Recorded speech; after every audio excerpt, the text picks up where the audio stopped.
Display on select చేసి entire website అని ఉంటుంది ఆప్షన్, సెలెక్ట్ చేసుకోండి.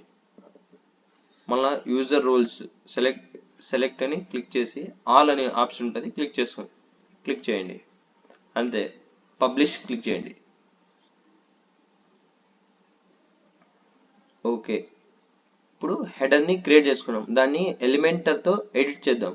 ఇక్కడ ఎడిట్ విత్ ఎలిమెంటర్ అనే ఆప్షన్ ఉంటుంది కదా, దాన్ని క్లిక్ చేయండి. ఒకవేళ ఇది లేదంటే ఎలిమెంటర్ని మీరు ప్లగిన్స్లోకి వెళ్ళి ఎలిమెంటర్ని ఇన్స్టాల్ చేసుకుంటే ఇది ఆప్షన్ వస్తుంది. అది చూపిస్తాను, నేను లాస్ట్లో చూపిస్తాను. ఈ ఆప్షన్ ఉంటుంది, ఎడిట్ విత్ ఎలిమెంటర్ క్లిక్ చేయండి.